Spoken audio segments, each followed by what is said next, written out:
Perkenalkan, tadi sudah dikenalkan ya, nama saya Irsal.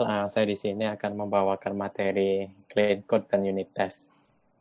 Ya sebenarnya saya juga nggak jago-jago amat, saya ya cuman orang biasa yang ya kebetulan saya suka aja nulis-nulis coding.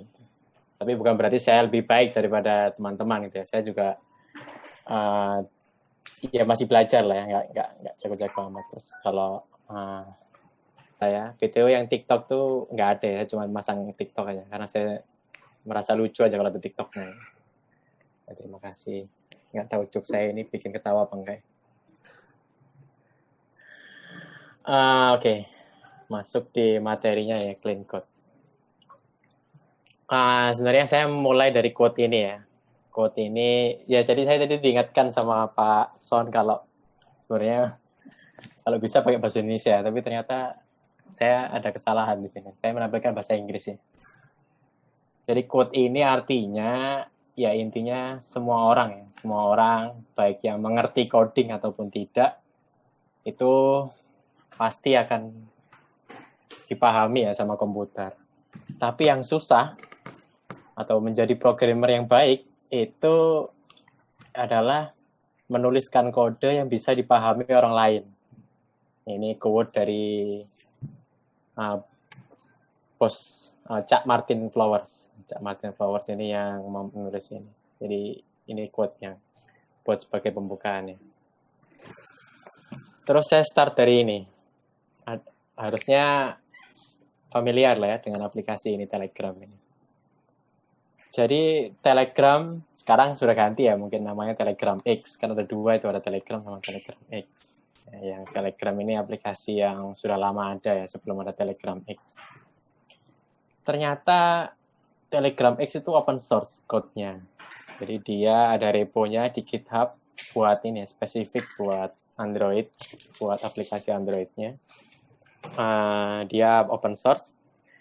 Dan ternyata di Reddit ada yang membahas kode Telegram ini. Nah, ternyata ada yang bilang kalau kode di Telegram itu ternyata susah untuk dibaca ya. Jadi ini ada orang cerita kalau dia itu junior Android developer, terus dia itu mencoba mengimprove skill-nya, terus dia salah satunya adalah membaca kode orang. Dan kemudian ada Telegram yang dia pakai, dan kemudian dia mencoba membaca, ternyata, ini kok siapa ini yang menulis kode seperti ini? Ternyata, ya jadi kalau saya baca lagi, ternyata yang bikin aplikasi Telegram itu cuma satu orang. Ya, bayangkan fitur Telegram segede itu, di-maintain cuma satu orang. Jadi waktu itu si Pavel Durov atau CEO-nya itu mendirikan bikin kompetisi kalau siapa bisa nih bikin aplikasi Android. Dan ternyata yang menang itu ya namanya si Fulan, anggap aja si Fulan gitu. Si Fulan ini yang juara. Jadi aplikasinya di-maintain oleh dia sampai tahun 2000, sampai Telegram X muncul. Jadi Telegram X juga sama ya, dibikin kompetisi, tapi ya pasti lebih ini ya, kan dia private code-nya, pasti dia menurut saya ya bukan cuma satu orang. Nah, kalau kalian buka kodenya Telegram itu, ini salah satu filenya ya. Nah, ini salah satu file Java-nya, itu ada source-nya kalau mau lihat-lihat. Saya buka satu file namanya tlrpc.java. Ternyata jumlah barisnya itu 44.191 baris. Nah, itu kan bisa bayangin. Seberapa banyak kode yang dia tulis di satu file itu gitu. Dan ketika orang lain baca pasti wah, ketika saya melihat kode ini, wow, saya bisa mengatakan menarik sekali kode ini. Ya itu sih, jadi saya baca saya juga nggak ngerti. Jadi ceritanya saya juga waktu itu mau implementasi lah, ada sesuatu fitur yang menurut saya menarik di Telegram, saya mau pasang di Bukalapak. Kebetulan saya kan mengerjakan fitur chat. Jadi ya saya berkutat dengan kode-kode chat yang di lain-lain gitu lah pokoknya. Di aplikasi lain gitu maksud saya. Jadi akhirnya ya saya kepo Telegram ini. Terus, nah masuk ke ini ya, itu latar belakang saya kenapa ternyata clean code itu juga diperlukan, apalagi di Bukalapak ya, perusahaan segede Bukalapak di mana codersnya atau yang nulis jasa ketik kodenya itu banyak banget di Bukalapak ya. Apalagi spesifik di Android. Nggak cuma 30 orang, bahkan 50 orang. Di satu repo yang sama, semuanya nulis kode di aplikasi Bukalapak. Itu kan nggak pasti kebayang kan gimana cara manage-nya. Nah, ini saya ambil dari internet juga kode. Saya belajar dari mereka ya, terkait dengan simple-simple nulis kode Semua yang saya pakai di sini pakai bahasa Kotlin karena saya familiar sekali dengan Kotlin, sangat sering sekali dengan Kotlin. Start dari ini ya. Jadi ada masalah ini ceritanya. Ini saya kan banyak menampilkan kode di sini dan mudah-mudahan bisa dipahami ya. Ini kurang lebih mirip Java lah ya. Dan kalau di Java kan panjang tuh system.out.println. Kemudian ya ini kalau Kotlin lebih singkat. Ternyata cuma print line itu sudah muncul outputnya. Nah ini ada problem. Ternyata saya punya function nih namanya xxx. Kalau saya masukin angka 0, outputnya 0. Kalau saya masukin angka 10, outputnya 10. Kalau saya inputin angka minus 5, keluarnya angka positif 5 dengan dikasih tanda kurung. Nah, kenapa saya komen yang bawah itu? Yang bawah itu karena ya ini adalah hidden test ya, biasanya hidden kejadian yang tak terduga gitu. Tiba-tiba suatu saat ternyata datanya bisa 0 gitu. Dan ternyata harus di-outputkan juga kalau 0 gitu. Tapi nggak ya itu ibaratnya disembunyikan lah ya. Ibaratnya kalian tidak melihat ini gitu. Tapi ya saya tulis itu aja. Asumsinya seperti itu. Nah, terus ini ada orang. Jadi ceritanya ada orang menyelesaikan masalah ini gitu. Masalah ini kemudian ada 3 orang di sini. Nah, saya kasih contoh ada 3 orang yang menuliskan kode dengan cara yang berbeda-beda gitu. Yang pertama adalah saya kasih nama ya noob gitu ya, noob. Kemudian yang kedua itu advance. Yang ketiga dia biasanya ya jago lah, ngerti banyak dalam membaca kode orang lain. Nah, mudah-mudahan seperti itu gitu ya. Nah, ini ada orang ternyata dia memberi nama function xxx ini dengan nama to accounting dengan 5 variabel n. Kemudian tipe datanya integer, outputnya string yang bisa 0. Nah, dia di sini benar kan kalau dimasukin angka 0, dia bakal masuk yang else kan, bakal di print 0. Kalau dimasukin angka negatif, ya minus 1, minus 10, dia bakal mengabsolutkan nilai n tadi, kemudian di print tanda kurungnya. Kasih tanda kurung sesuai dengan yang line ketiga ini. Nah, kemudian ya ini harusnya bisa dipahami ya, cuman if else sederhana, di mana di sini ada operasi tanda seru ini. Tanda seru ini jadi memaksakan bahwa saya asumsikan di baris itu nggak mungkin 0 gitu. Dan ini kalau dimasukin 0, dia akan crash. Nah, ini tipe yang pertama. Biasanya ya karena pengen cepat jadi, karena ya karena ya belum mengerti banyak hal. Akhirnya dia menuliskan yang seperti ini. Kemudian ada orang yang kedua, dan dia ini jagoan ceritanya. Lebih jago daripada yang pertama. Nah, ini dia ternyata dia lebih baik lah menulis kodenya. Jadi ketika orang lain membaca, ngerti gitu. Ternyata ini ada converter dari number ke accounting. Terus outputnya adalah string. Terus nama variabelnya juga nggak pakai n, tapi pakai number.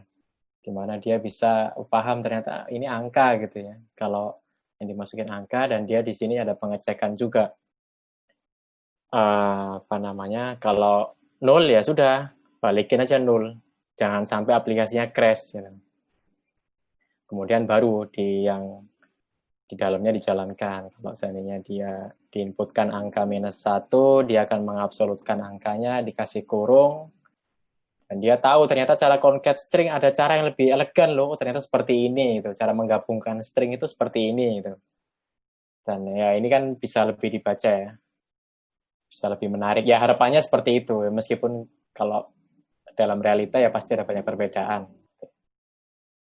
Kemudian ya kalau dia positif ya udah tampilin gitu ya, di stringkan. Dan kalau nol ya ditenkan nol. Nah ini juga banyak yang seperti ini. Jadi di mana di sini banyak ada dua if dan dua ya if terus dalamnya if lagi. Ini juga ada yang seperti ini menuliskannya. Ya sebenarnya nggak ada yang salah gitu dengan seperti ini. Tapi ternyata ada cara lain gitu yang menurut saya lebih elegan gitu ya. Menurut saya dan menurut yang ini yang nulis kode ini juga orang lain. Jadi dia menuliskan seperti ini. Jadi dia belajar terkait dengan guard clause, di mana dia memberhentikan kode. Nanti guard clause ini juga akan sebenarnya ya kalau ada sesuatu yang nggak diinginkan ya sudah di return aja di functionnya itu.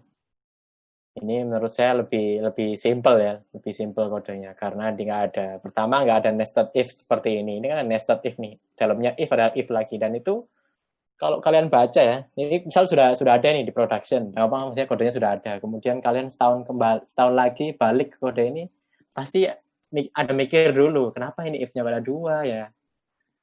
Itu pasti akan berpikir setelah if ini kok ada if lagi gitu. Nah, tapi kalau yang ini ya udah jelas gitu kalau seandainya dia kalau nol ya sudah langsung di return nol gitu.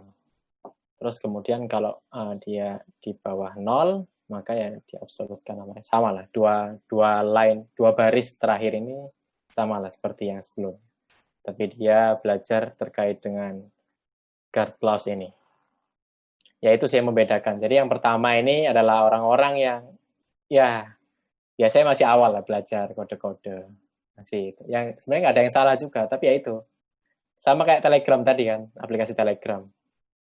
Telegram tadi buktinya juga bisa men-serve jutaan manusia aplikasi dengan kode yang hard to read. Karena yang maintain ya satu orang gitu. Jadi mereka bisa memahami kode-kodenya si Fulan ini ya, namanya saya lupa nama siapa. Pokoknya si Fulan si Fulan.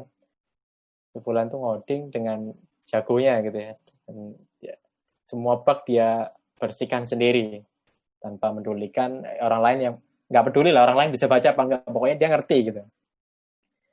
Nah terus ya itu tujuannya clean code. Jadi ketika kalian bekerja dengan orang lain, kalian bisa mendeliver ya, memberikan kode-kode itu dengan dipahami orang lain.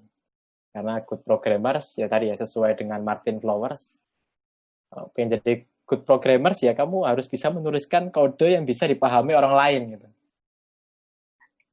Ya itu, ini menurut saya yang better yang logic yang ketiga ini. Nah kemudian saya di sini cuma memberikan 2 masalah ya. Yang pertama yaitu variable tadi logic itu sama variable manipulation. Yang kedua ini jadi ini masalah terkait mengotak-ngatik variabel. Jadi ini masalahnya.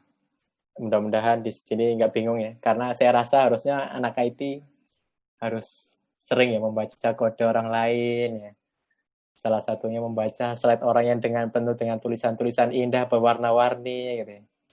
Ya mudah-mudahan nggak bosan. Nah, jadi di sini ada masalah.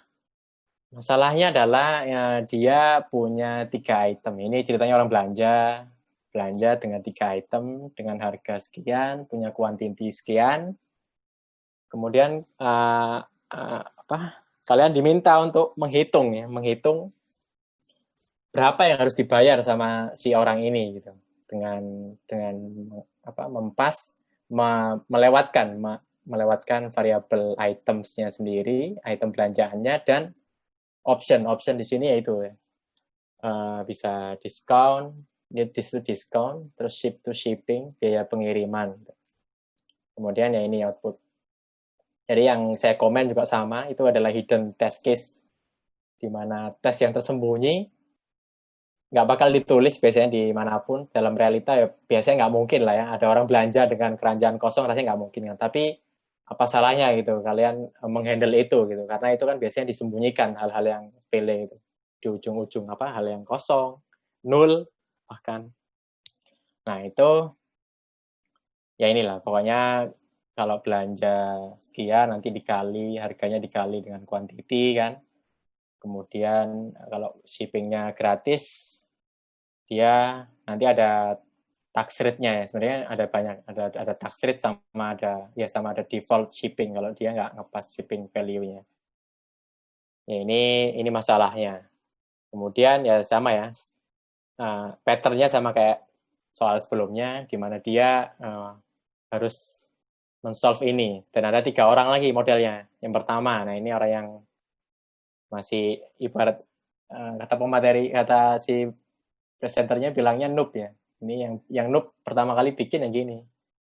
Yang pertama bikin variabel di kelas option itu pakai nama ship. Nah, itu kan apa ini distancing, discount. Masa terkait apa ini? Terus ship ini apa? Shown the ship. Masa kan nggak mungkin itu kan. Jadi ya harus jelas gitu. Karena ketika, ya ini oke lah yang nulis paham. Tapi kan orang lain belum tentu kan memahami ship ini apa. Jangan-jangan ini domba gitu. Di sini apa? Ya tadi. Nah, terus dia menuliskan. Ya, ini ada iterasinya ya. Jadi ini dia si noob ini bikin coding di mana dia mengkalkulasikan tiap itemsnya gitu ya. Dia looping, itemsnya di looping, kemudian dijumlahkan ya. Price dikali quantity, ini sama ya, quan, ini juga membingungkan. Quan ini apa gitu ya. Ternyata quantity atau jumlah. Jadi dia kalikan, kemudian dijumlahkan. Tadi misalnya ini kan 15, 2 dikali, berarti kan 30. Kemudian 20 kali 1, 20. 20 ditambah 30 jadi 50 dan seterusnya lah. Ini iterasinya pokoknya. Kemudian karena kalau ada diskon, karena diskonnya dikasih default value 0, ya harga total tadi dikurangi dengan hasil diskon tadi. Nah, kemudian dia nulis ini 1,1. Apa ini 1,1? Orang lain ceritanya yang membaca kode dia gitu. Ini apa 1,1 ini? Kan saya nggak tahu sebagai programmer, sebagai yang mau mengotak-atik function ini gitu. Ya udahlah diikuti dulu gitu. Ternyata 1,1 ini adalah tax, jadi biaya pajaknya itu. Jadi dia harus menanggung biaya sebesar 0,1. Jadi dikalikan. Kemudian, nah ini ada logic lagi di sini, di mana kalau shippingnya itu nggak disetting, ada default value ternyata. Shippingnya harusnya berbiaya $5 gitu misalnya. $5. Tapi kalau shipnya dikasih, di set contohnya ini ya, shippingnya 0 atau 12, dia bakal dijumlahkan dengan harga total tadi. Kemudian di return value. Nah, ini ceritanya si noob bikin coding seperti ini. Ya, banyak kan masalahnya. Jadi di sini apa, kuan itu apa, ship itu apa.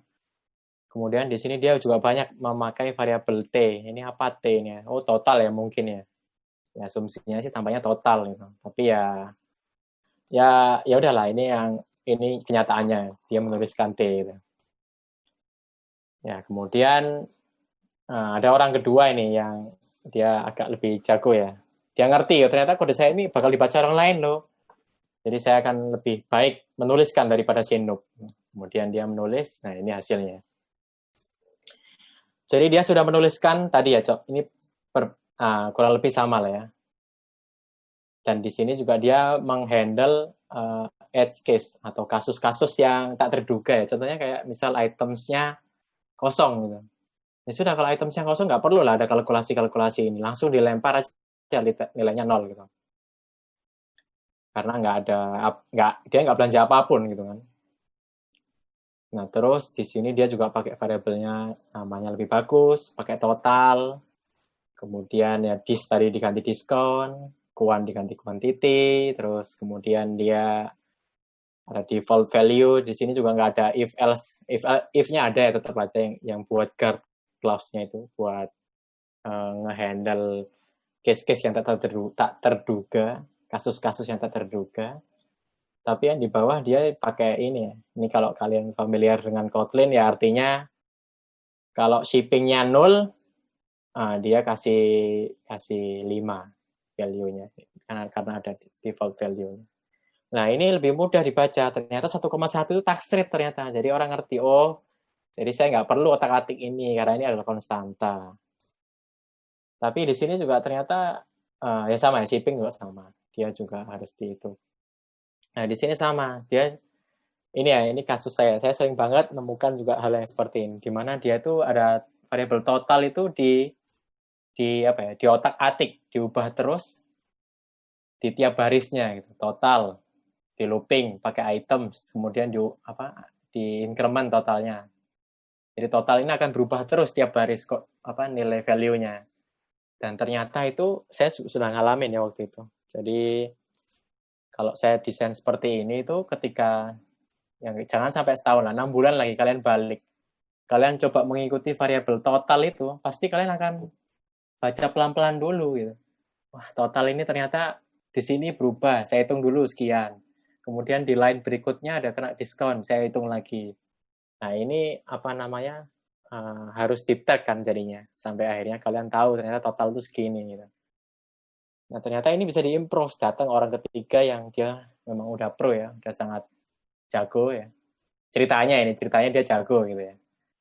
Dia ubah lagi kode ini namanya susah ini dibaca orang lain. Dan dia bikin sesuatu yang lebih jelas ya. Jadi di sini dia nggak menggunakan lagi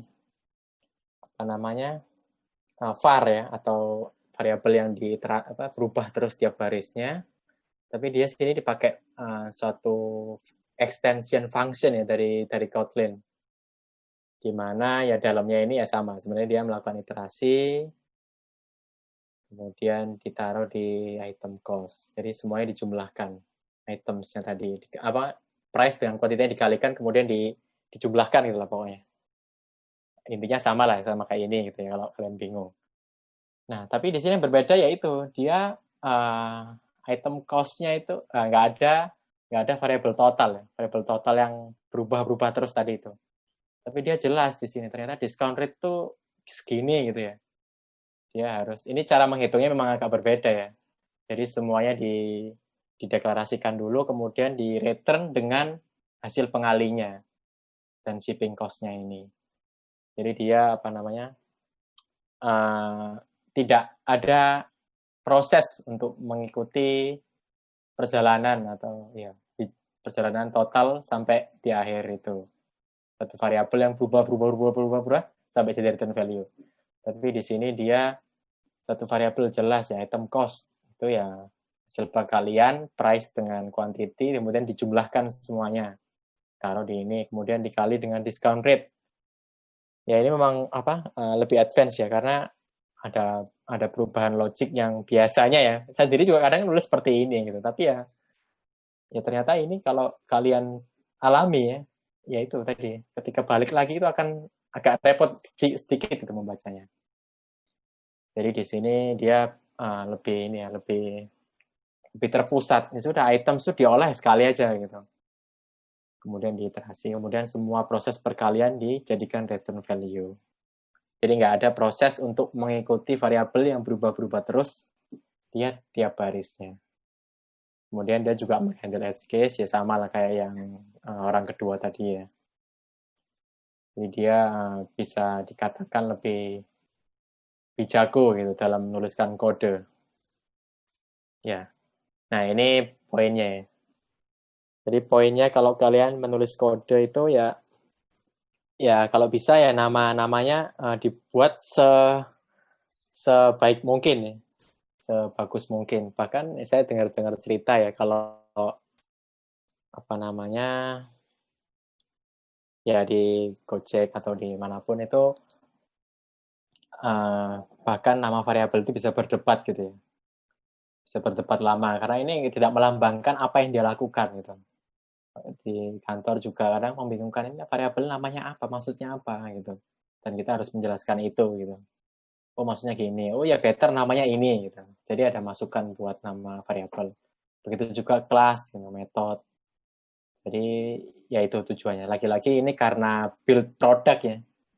Karena kita membangun produk, jadi ya kalian tahu lah itu pasti bakal di-maintain orang banyak. Kecuali ya itu tadi kalau seandainya kalian, saya merasa yakin bahwa saya bikin aplikasi ini 5 tahun ke depan saya akan terus maintain. Oh ya sudah, kalau itu terserah kalian. Udah nggak usah belajar clean code, nggak usah belajar yang lain. Pokoknya kalian percaya dengan diri kalian ya sudah, berarti ya clean code tidak dibutuhkan. Tapi clean code dibutuhkan ketika kalian yaitu di perusahaan yang memang produknya itu adalah coding gitu. Sesuatu yang kalian tulis ya, jasa ketiknya. Nah itu terus jadi kalian harus memilih nama-nama variabel itu. Kemudian ya apa namanya sebisa mungkin ya bikin variabel itu tidak dapat diubah di tempat lain gitu. Itu sebisa mungkin seperti itu karena menurut saya ya itu kalau variabel itu akan terus berubah-ubah itu akan sulit di maintain. Apalagi nanti debuggingnya kalau ada bug kalian disuruh benerin padahal yang bikin bug bukan kalian tapi orang lain pasti akan susah terkait dengan poin nomor 2 itu. Nah dia akan bisa berubah-ubah di perjalanan debugging kalian. Kemudian tadi ya guard clause yang ketiga itu. Menurut saya guard clause ini juga sesuatu yang menarik gitu. Karena jarang aja yang terbiasa dengan apa namanya dengan memberhentikan logic satu function. Kalau memang kalian sudah nggak butuh kayak tadi null value ya sudah di return aja nullnya gitu. Kemudian sebisa mungkin nesting hindari nesting if statement. Ini sama juga kalau kalian ngikutin presentasinya si pendirinya Linus Torvalds, dia paling nggak suka dengan if statement. Kalau kalian juga ngikutin di internet, dia tuh suka sekali mendebatkan kode orang lain. Bahkan dia juga nggak sudi-sudi untuk menghina kode orang lain. Kalau kode kalian tuh gitu, mengatakan kalimat-kalimat 13 kata kotor kalau kata SpongeBob. Jadi dia karena dia tuh sangat punya prinsip ya terkait dengan apa yang dituliskan. Dia sangat membenci ya dengan if statement itu itu banyak banget di internet kalau kalian cari. Ya kemudian constant variable ini terkait dengan itu tadi ya, tax rate, shipping default tadi itu. Jadi sebisa mungkin kalau kalian menuliskan angka ya jelaskan apa angka itu gitu. Jangan sampai kalian tulis 5, 6. Apa ini 6? 6 itu apa? Kalau kalian 6 bulan lagi balik, wah ini 6 ini apa ya? Saya tidak tahu 6 ini apa. Akhirnya kalian akan berpikir yang lama sehingga menghabiskan waktu. Ya itu sih. Kalau saya sih, tadi sebenarnya banyak ya, clean code itu banyak sekali. Bahkan nanti mungkin ada di software design pattern di materi berikutnya, itu juga penting sekali itu. Dimana kalian juga harus punya, di perusahaan biasanya perusahaan yang produknya IT ya, di Bukalapak, di perusahaan lain, Shopee atau yang lain. Itu mereka ya pasti punya pattern ya, punya standar. Kalau kamu ngoding di sini ya harus kayak gini. Contoh screen ini, contoh coding ini. Dan tinggal diotak-atik. Nah, kemudian ya ini menurut saya karena namanya benefit atau keuntungan ya pasti sesuatu yang memudahkan. Jadi ketika kalian menuliskan memahami ya ternyata kode kalian tuh sudah bersih, maka kalian ya akan mudah di-maintain, mudah dibaca, bahkan diubah pun bakal mudah gitu. Dan sama ya, easy to test. Nah, ini terkait sama unit test nanti. Kemudian ya terkait dengan konsisten. Jadi ya ini keuntungannya kalian kalau pakai clean code. Dan gimana? Nah ini saya pengalaman saya juga dulu waktu pertama kali masuk Bukalapak, wah saya itu menuliskan kode di mana kode itu yang bisa paham cuma saya. Dan itu saya mesti bukan dimarahin ya. Ya dikasih tahu ini apa maksudnya. Suruh jelaskan dulu dan saya nggak bisa mesti menjelaskan itu. Ini mas, itu pasti bingung saya.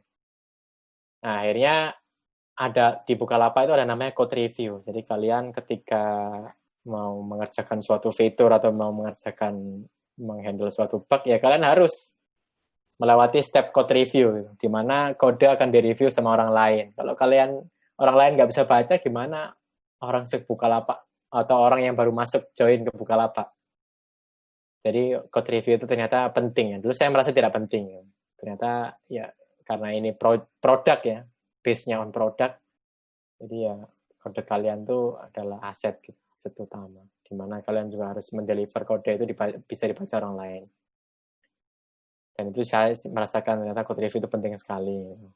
Kemudian pair programming. Pair programming ini jadi ceritanya kalau kalian baca-baca juga di internet, intinya ya satu laptop tapi ada dua orang di depan satu laptop. Dan satu ada tadi driver itu yang ngarahkan ya. Oh ini jangan pakai variabel ini. Itu biasanya driver atau yang biasanya. Dan satunya lagi driver dan navigator kalau nggak salah istilahnya. Ya pokoknya ada 2 orang, salah satu ngoding, salah satu mengomentari. Jadi ya itu, kalian ngoding nanti dikomentari sama sebelah kalian. Terus setelah sejam gantian. Nah, saya mengomentari, teman saya yang ngoding. Itu juga efektif sekali karena itu akan ya setidaknya 2 orang paham itu sudah cukup lah daripada saya sendiri gitu. Kemudian ya ini baca kode lebih banyak di GitHub karena itu aset, karena GitHub itu sangat menarik menurut saya. Kemudian ya coba lagi, dan kalau gagal ya coba lagi. Nah, itu clean code dari saya. Sebenarnya ya itu hal sedikit lah, hal kecil dari saya. Kemudian ini unit test juga, saya mau cerita kalau yang unit test ini. Karena di Bukalapak juga baru ya, unit test itu 2018 awal. Dan dulu saya waktu kuliah, D4 ataupun S2, saya tidak mengenal dengan apa yang namanya unit test. Gitu. Akhirnya saya belajar unit test itu ya di Bukalapak. Gitu. Sekarang ya kalau interview ya rasanya wajib deh bikin unit test. Ya harus bisa lah ya bikin unit test. Gitu. Karena itu standar buat perusahaan-perusahaan yang memang base-nya adalah IT atau produknya adalah IT. Nah ini. Jadi kalau di Android itu ada UI test, ada integration test, ada unit test. Dan unit test itu adalah hal kecil ya. Karena namanya unit itu adalah sesuatu yang di bagian kecil. Kalau biasanya di kode kita itu namanya function ya. Pokoknya kita harus ngetes function kita gitu. Kemudian integration ya terkait dengan SDK-nya Android. Misal kalian mau ngetes push notifikasi Android, itu biasanya terkait dengan integration. Kemudian UI test. Nah ini saya nggak akan bahas detail terkait 2 yang atas ini. Saya cuma fokus di unit test. Dan ini saya cerita ya. Gimana untungnya unit test. Saya kasih contoh di sini ada Gilang. Gilang lagi trending ya di Twitter. Saya kebetulan juga lagi habis kepo. Jadi saya ngikutin aja Gilang. Ini tapi ya secara nggak langsung, ya mudah-mudahan saya itu ya. Gilang bungkus kalau nggak salah. Jadi Gilang versus Movies. Jadi Gilang sama Movies ini bekerja di satu proyek yang sama gitu ya. Dia memakai repo di GitHub. Kemudian Gilang kepingin mengerjakan fitur A ya, fitur apapun lah yang pengen menampilkan sesuatu. Kemudian Movies juga mau ini menuliskan sesuatu, bikin fitur baru untuk menampilkan screen-nya dia gitu. Jadi 2 orang ini bekerja sama untuk menyelesaikan, contohnya ya misalnya TA, skripsi ya. Skripsi mereka dikerjakan bersama. Nah, kemudian ternyata di Gilang laptop ini, Gilang ini ceritanya iseng ya di sini. Dia iseng mengotak-atik function yang sudah ada di Branch Master gitu. Contoh ini saya coding functionnya ini tadi ambil dari yang contoh sebelumnya tadi yang di Logic. Jadi dia ya entah kenapa tiba-tiba dia mengubah return value dari number 0 itu dengan string tulisan bungkus gitu. Nah, ini dia menuliskan bungkus gitu. Apa namanya? Ya saya nggak tahu ya kenapa dia menuliskan bungkus. Anggap aja dia sudah menuliskan bungkus di kode itu. Terus dia mengetes kan aplikasi mereka. Aplikasinya dia ini di laptopnya Gilang ceritanya. Jadi Gilang bikin text view, kemudian dia pakai function number to counting, dan ceritanya angka 23 ini ngambil dari suatu API lah, di mana dia ketika ngetes, angkanya tidak pernah nol gitu. Selalu ada angka 23, ada angka apa namanya? Ya pokoknya ada angkanya lah ya. Tidak pernah nol gitu. Sehingga outputnya pasti benar gitu. Di laptopnya dia, wah, saya bener ini dan saya udah merasa menambahkan fitur dengan menambahkan satu text view punyanya Gilang ini dengan output yang sudah benar gitu.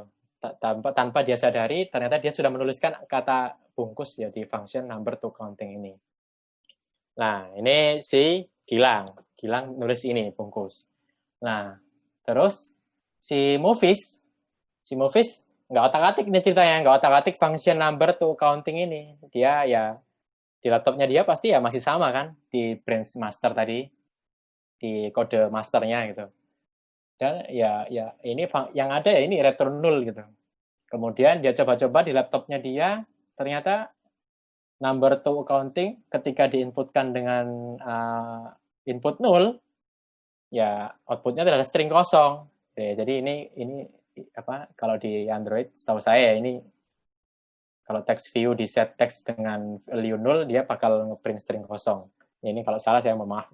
Contohnya gitu aja lah. String kosong gitu pokoknya.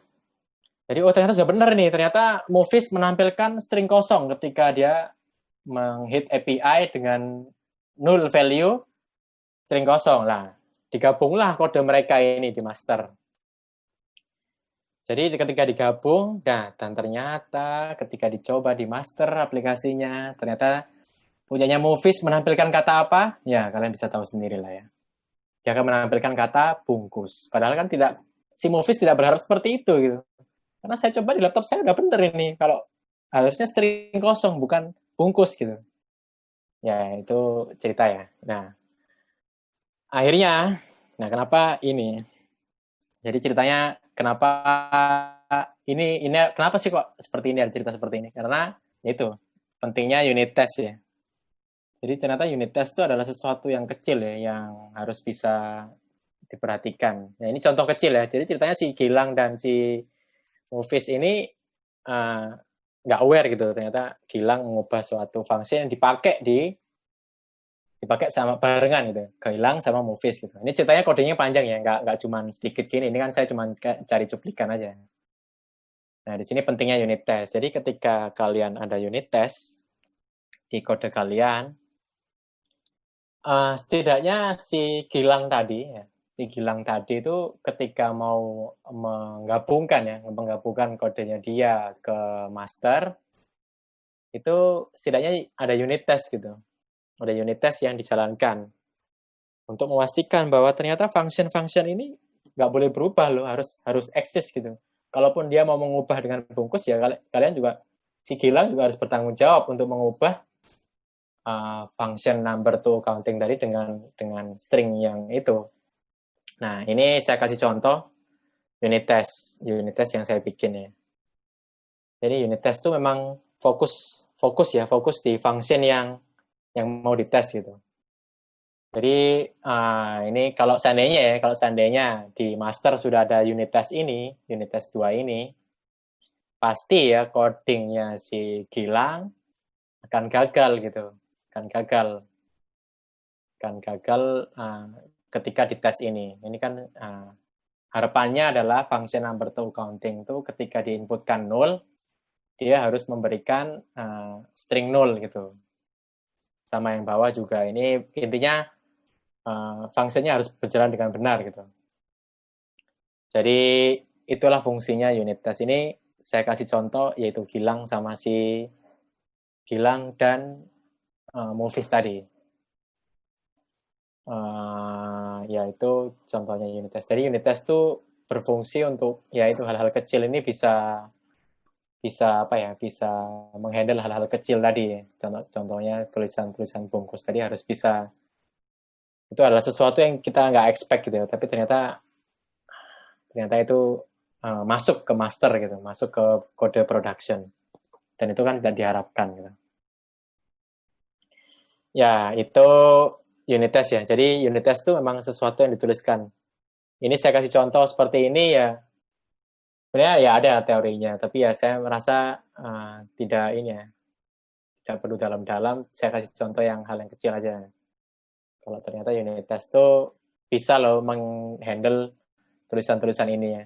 Meskipun ya sebenarnya bisa aja kan ini kena code review. Misal sebelum merge di code review dulu ini sama si Movies. Wah, ini kok ada tulisan bungkus, ganti gitu. Nah, tapi kalau misal ternyata si Movies lupa, nah kan juga repot juga kan. Oh, ya sudahlah, merge saja, di merge codingnya. Dan ternyata ya itu yang terjadi, bungkus masuk ke production. Tapi ketika ada unit test, Jadi ya kalian bisa men-tackle ya, bisa menghindarkan hal-hal kecil tuh bisa masuk ke production. Nah, gimana caranya? Kalau di Bukalapak biasanya nanti ada namanya continuous integration ataupun continuous delivery. Di mana kalian kalau mengubah kode ya kalian harus bikin pull request. Kalau di GitHub tuh ada yang pull request, tapi saya nggak tampilkan di sini. Di pull request tuh ya sesuatu yang direview sama orang lain, kalian mengubah kode apa aja. Kemudian kode tadi kalau dijalankan unit testnya apakah sesuai dengan ekspektasi ataukah merusak unit testnya, yaitu itu lebih dalam di unit test nanti. Tapi harusnya kalian ada gambaran lah ya fungsinya unit test dengan kejadian tadi ya, kejadian si Gilang dan si Movies. Itu. Kemudian ini keuntungannya unit test. Jadi unit test tuh ya bisa ini ya, sebenarnya banyak keuntungannya juga. Saya juga baru ngerasain ketika saya masuk di Bukalapak di mana 2018 saya juga sering ya bikin masalah gitu di Bukalapak. Enggak sering ya, maksudnya ya pernah gitu aja, pernah. Sering terkesan bikin gitu. Jadi unit test tuh bisa ya itu, kalau ada bug bisa kedetek awal gitu. Oh, ternyata ini gagal loh unit test ini, benerin dulu gitu. Kayak tadi string bungkus harusnya nggak masuk ke production tuh. Ubah dulu lah kode kalian atau unit testnya diperbaiki. Ya, pilihannya antara itu. Kemudian ya itu. Nah, kemudian lebih terdokumentasi acara ini tadi kan. Karena function ini bisa mereturn null jika nomornya null. Kemudian jika dia harus mereturn absolute number ketika nomornya negatif. Jadi ada semacam bacaan lah ketika kalian mengotak-atik suatu function. Itu more documented maksud saya di situ. Kemudian ini refaktor juga. Jadi kalian kalau merefaktor kayak misalnya dia mau ganti bungkus, ya kan, ya nggak apa-apa, ganti aja bungkus. Tapi kan ubah dulu unit testnya gitu. Pastikan bahwa kalian menuliskan kodenya bener ini. Kalau memang output di sini kalau 0 ya harus return bungkus gitu misalnya. Ya udah sih.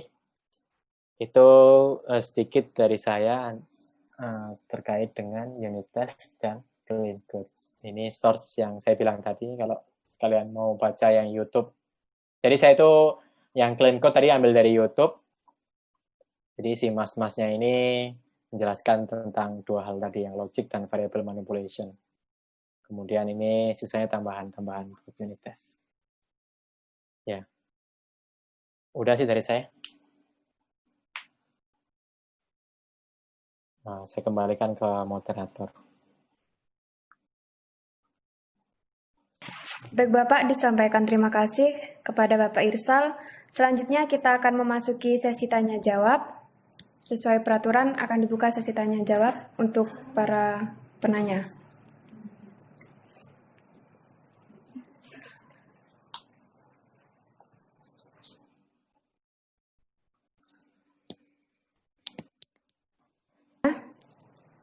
Bisa cantumkan ke kolom komentar.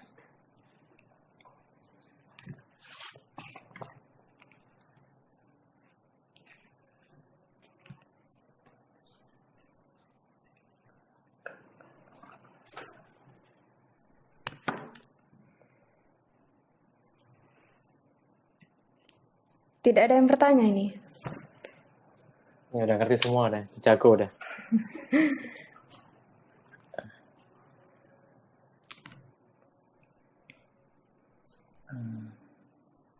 Mungkin sudah pada paham Pak, pada materi yang Bapak sampaikan. Ya antara dua sih, antara paham atau ini blast. Paham atau ya itu lah. Paham sekali.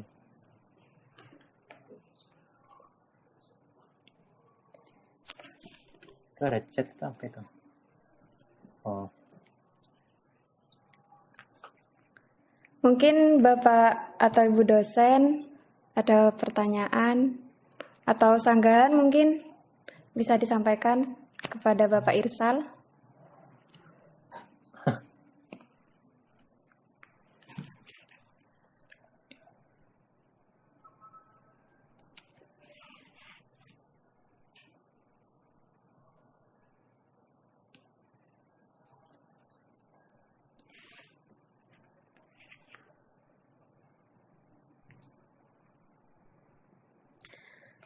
Sembari menunggu ada yang bertanya, di sini saya akan memberi kesimpulan sedikit.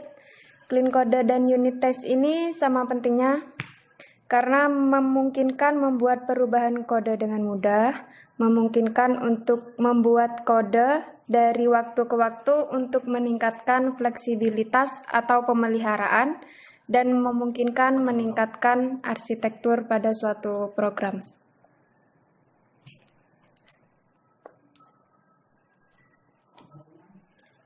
Siapapun kalau mau tanya tentang Bukalapak ya nggak apa-apa. Atau mau join Bukalapak, promosi.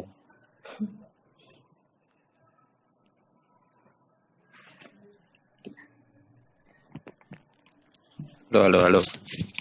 Iya, halo. Saya tak numpang tanya aja dah, mau jadi mahasiswa. Selamat siang Mas Irsal ya. Iya, saya dipanggil Pak di sini. Nggak apa-apa. Rasa tua saya. Coba tanya-tanya tentang unit test ini Mas. Itu unit test itu apakah terutama di Bukalapak tuh, apakah memang yang melakukan testing terutama itu apakah memang langsung programmer atau ketika dia melakukan push ke GitHub gitu atau di merging ke branch-nya gitu ya, atau programmernya langsung tuh yang melakukan unit testing atau bagian QA-nya atau ada tim tersendiri tuh yang melakukan testing. Jadi nanti baru setelah dinyatakan oke, baru dilakukan merger ke masternya. Atau memang dari programmernya sendiri yang melakukan unit testing baru setelah oke diupload ke atau dipush ke GitHub. Oke, ini langsung saya jawab atau gimana, Mbak? Ya, boleh Pak, langsung bisa dijawab. Iya. Oke, jadi kalau di Bukalapak, yang nuliskan unit testnya itu programmer. Jadi programmer yang nuliskan unit testnya. Jadi tanggung jawabnya programmer itu selain ya, karena yang tahu kodenya kan, kalau saya logika kan yang tahu codingnya kan, yang tahu function-functionnya kan programmer. Dan unit test adalah spesifik ngetes function-function yang sudah saya bikin gitu. Jadi ya tanggung jawab programmer. Terus kan juga ada tuh di Bukalapak ada role namanya SET. SET itu Software Engineer Test. Software Engineer Test tuh yang ngetes aplikasi dengan menggunakan automation ya. Tools, pakai tools lagi selain ya unit test juga pakai tools nih. Tapi mereka Software Engineer Test ini juga menggunakan tools lain selain ini pakai di unit test untuk mengetes aplikasi Bukalapak. Tapi tanpa mengetahui aplikasinya, tanpa mengetahui kodenya, apa istilahnya? Mungkin white box dan black box tuh ya. Jadi ya itu SET tanggung jawabnya di situ. Ketika diklik tombol ini, maka yang muncul screen ini. Itu tanggung jawab SET di mana dia tidak mengetahui coding yang dikerjakan sama Bukalapak. Jadi itu terkait testing di Bukalapak. Karena testing juga ada banyak testing ya. Ada ya itu salah satu contohnya unit test tanggung jawabnya si programmer. Kemudian yang integration test yang terkait tadi klik-klik tombol harus muncul ini. Tapi juga ini ya ada manual test ya. Jadi manual test di Bukalapak juga masih ada. Karena itu sesuatu yang masih susah dihindarkan ya. Karena ya banyak hal kan, aplikasi itu kan datang dari API, datang dari WebSocket. Intinya sesuatu yang berhubungan dengan di luar aplikasi itu sendiri. Kayak internet gitu kan. Jadi sehingga masih dibutuhkan manual test di Bukalapak. Itu terkait testing di Bukalapak. Dan kalau toolnya itu Mas, toolnya kira-kira yang paling sering kalau Android, kalau saya sendiri kan kalau testing itu biasanya pakainya Mocha itu atau pakai Jest gitu. Atau kalau di Android sendiri yang paling sering dipakai atau yang rekomen lah digunakan itu apa kira? Ya, coba saya bisa tes. Kalau di Bukalapak pakai Mock, Io, kemudian pakai Android JUnit.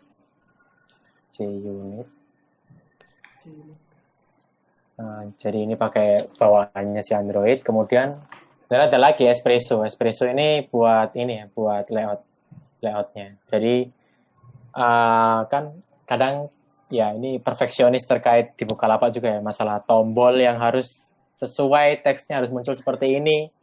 Nah, itu kan harus juga divalidasi tuh. Jadi Android buat layout pakai Espresso. Tuh kayak contohnya ini. Sambil saya present lah ya. Saya juga otak-atik dikit. Sorry. Ini bawaan lah, yang tadi ya. Yang Espresso ini bawaan, terus yang Android JUnit juga bawaan ini kan. Jadi ketika bikin create new awal project tuh sudah dipakai lah di Bukalapak. Tapi yang mocking ini kan terkait, yaitu tadi saya nggak menjelaskan detail sih terkait dengan mocking itu. Jadi mocking itu kan sesuatu yang di luar aplikasi ya, misal calling API itu pakai mocking. Dan ya itu saya nggak bisa sebenarnya bisa aja tulisan di dalamnya, nanti jadi materi yang panjang lagi. Intinya kalau ada call API ya kita harus mock value-nya. Kan nggak mungkin juga unit test jalanin bener-bener nge-fetch API, dapat JSON-nya di parse, terus dapat ini result-nya berhasil atau enggak gitu. Ya itu terkait dengan mocking. Saya nggak ada di sini mocking. Nantilah. Toolsnya 3 ini, mock, Android JUnit, Espresso.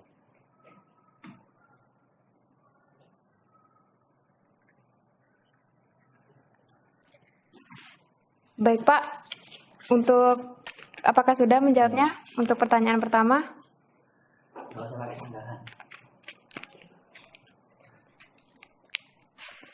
BTW di Poliwangi diajarkan unit test. Soalnya seingat saya kuliah nggak diajarkan unit test. Terus saya cuma diajarin ngoding doang. Itu ada tanya lagi tuh ya? Ya, ada pertanyaan dari YouTube Pak. Mau tanya? Oh, dari YouTube. Ya, ini clean code sama refactoring itu apa bedanya ya Pak? Sorry. Dari multi talent. Recode dan refactor. Clean code sama refactoring apa bedanya? Apa bedanya recode dengan refactoring? Nggak tahu ya, saya juga clean bingung. Clean code paling bukan recode ya. Clean code paling itu, bukan recode. Clean code itu. Oke. Clean code, bedanya clean code dengan refactor. Iya. Refactor, ya, tujuannya refactor kan, ya yang saya tahu ya tujuannya buat menghasilkan yang clean code gitu, supaya bisa dipahami orang lain, supaya bisa kita pahami lah setidaknya. Kenapa ada refactor ini? Ya, itu jadi tidak ada ya tujuannya clean code, tujuannya refactor ya clean code gitu. Jadi sesuatu yang menurut saya bukan untuk dibandingkan. Baik, berarti clean code sama refactoring itu saling berhubungan begitu ya Pak? Iya, ya tujuannya refactor ya clean code. Baik Pak, ada pertanyaan lagi dari Setia Budi. Pakai program apa ya? Karena mungkin masih pemula. Oh, ini. Iya. Maksudnya bahasanya? Iya. Oh, saya pakai Kotlin. Saya pakai Kotlin. Kotlin itu ya apa ya? Sebenarnya Java, tapi mereka bisa membuat. Jadi background-nya ada Kotlin ini karena si pembuat suka dengan JavaScript, tapi dia kepengen pakai Java, gitu. Sehingga terbentuklah Kotlin. Itu background-nya. Baik, ada pertanyaan lagi.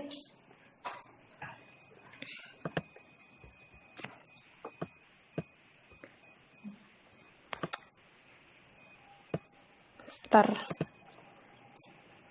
Mungkin bagaimana menerapkan penanganan kesalahan lengkap tanpa mengaburkan logika kode? Sorry. Gimana? Bagaimana menerapkan penanganan kesalahan pada suatu program tanpa mengaburkan logika kode. Tanpa menginputkan kode. Mengaburkan, mungkin maksudnya tanpa meninggalkan logika kode, mungkin begitu Pak.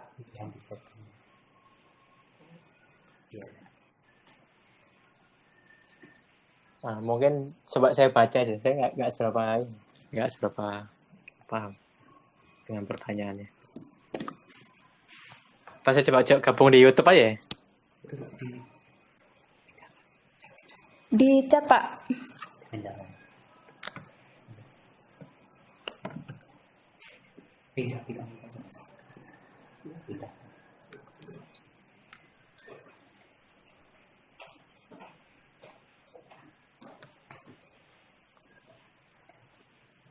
Untuk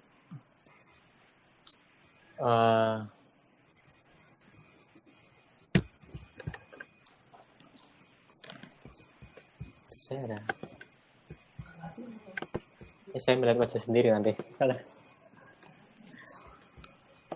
Coba ditulis di chat tadi gimana, Mbak? Di chat.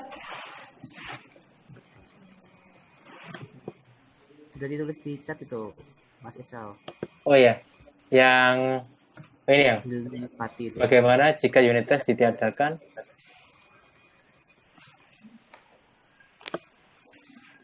Nah, gini, coba bacain ini ya. Bagaimana jika unit test ditiadakan? Kan biasanya setelah kita membuat program, pastinya akan dicoba untuk mengetahui program tersebut sudah berhasil atau belum. Ya itu, kembali lagi ya, kalau saya jawab pertanyaan ini, ya nggak masalah jika unit test ditiadakan. Toh, contohnya tadi ya, aplikasi Telegram yang saya kasih contoh tadi. Jadi Telegram itu, kalau kalian buka kodenya nggak ada tesnya sama sekali. Dan yang bikin cuma satu orang. Tapi dia bisa bisa mendeliver ya, memberikan aplikasi Telegram, toh ya, kalian sampai sekarang tidak pernah merasakan masalah kan ya terkait aplikasi Telegram. Yaitu kembali lagi ya terkait dengan produk tersebut. Kalau kalian memang merasa yakin kodenya pasti bisa ya, pasti dites manual ya, pasti melalui jalur manual gitu. Kalian tes dulu, kemudian benar, terus ditaruh di production, ya nggak masalah gitu. Tapi kan ketika kalian bekerja dengan banyak orang, kemudian produk utamanya jangan sampai salah sedikit pun, akhirnya ya itulah dibutuhkan unit test. Karena dulu Bukalapak sering banget di Bukalapak itu dulu aplikasi chat tuh pernah crash karena update versi lokal DB-nya. Kemudian tuh seharian nggak ada yang tahu ternyata kalau aplikasinya crash. Dan itu ternyata ya memang kan terkait dengan pemasukan Bukalapak juga kan, karena kalau orang nggak bisa chat gimana ini. Akhirnya Bukalapak mewajibkan unit test. Ya karena ada hal-hal seperti itu butuhkan unit test. Mudah-mudahan itu menjawab. Untuk metode dalam unit test tersebut dan mau tanya untuk metode dalam unit test tersebut dan tools untuk mengecek unit testnya menggunakan apa? Tadi sudah dijawab ya perasaannya. Sudah Pak. Pakai Android JUnit, pakai Espresso, pakai Mock. Tapi yang kalau di PPT saya tadi cuma Android JUnit ya. Karena kan saya kasih contoh yang simple ya. Karena cuma terkait dengan sebuah logic